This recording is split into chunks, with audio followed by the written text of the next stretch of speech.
Home builders are surging today as tensions in the Middle East are easing. Right now, as you can see, all of the stocks are moving higher. D.R. Horton, Lennar, Pulte, Toll Brothers.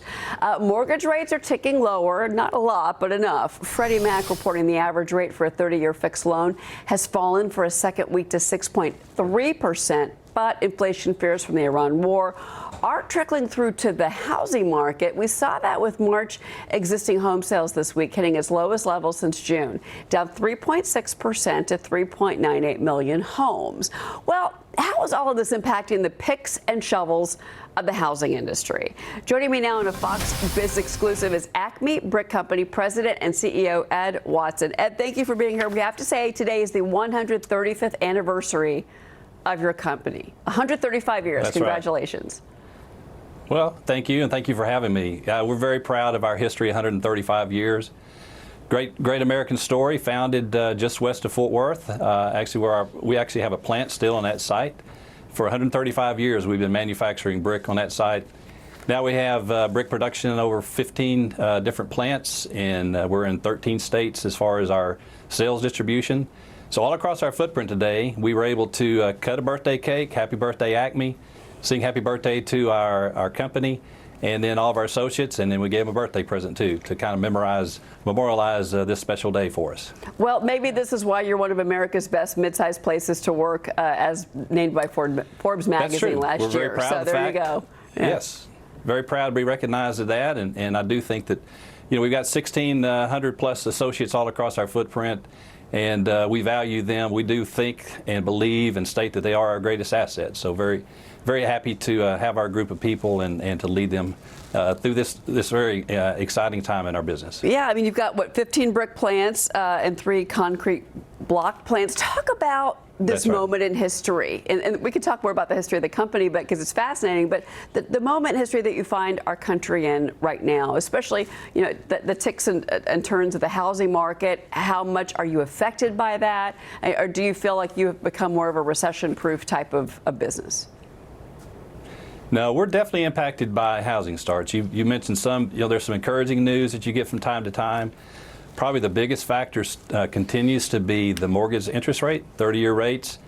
We felt like and still feel like if we can get those rates down below 6%, maybe in the 5.5% range, we ought to see an uptick in business. Demand is very high for housing. It's just an affordability issue. So a lot of people are sitting on the fence still waiting for maybe a lower interest rate or for the price of homes to get back in line where they can afford to buy a home. We're positioned and ready to take advantage of it with our customers, our home builders. I know they're eager to see home construction pick up, and so we're, you know, our plants are standing ready to supply that in demand. Well, you also, though, deal in commercial properties. Is that a brighter spot for you right now? Actually, it is, and we offer, you know, brick is our staple product, but we do offer other materials that we sell into various sections of the economy. Commercial is an area, probably about 25% of our business we sell in that commercial sector. And so there are some encouraging signs there.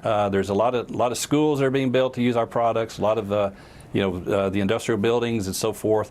So we're very proud to have that legacy, to have our products sold into the residential and to the commercial markets. Talk about the local economy where you are, because as I mentioned, you're in, you know, southern states. You're based just outside of Fort Worth, Texas. Talk about what you're seeing right now in the local economy. You know, we had a lot of the bank earnings come out this week, and the banks said that the consumer was strong, that the economy, the underlying U.S. economy, was strong. Do you feel that where you are? And what do you think makes, in particular, the Texas economy strong right now compared to other parts of the country? Yeah, Texas, you know, that's our home base. We are spread across 13 states, as I said, in the South and the Southeast. Economy locally, we see a lot of construction going on, infrastructure. You hear a lot of discussion about data centers and, you know, some construction is going on with that.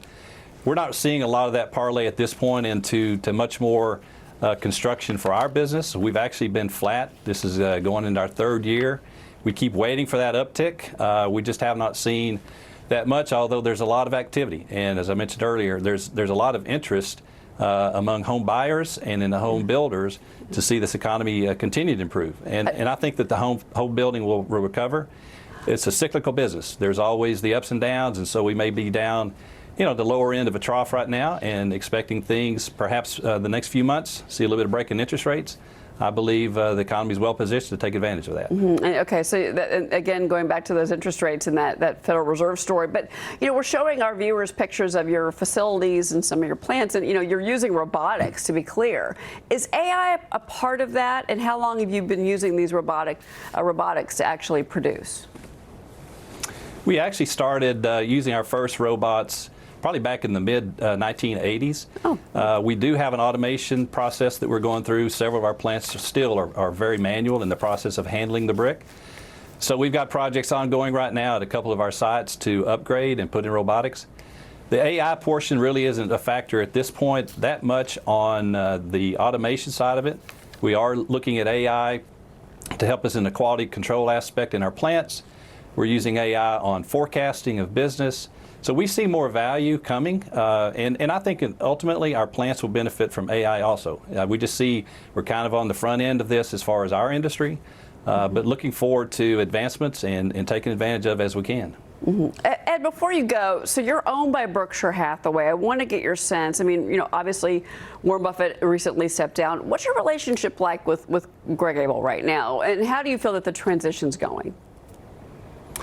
We have a great relationship with Berkshire. We've been a part of Berkshire for 25 years. So we became a Berkshire company in 2000.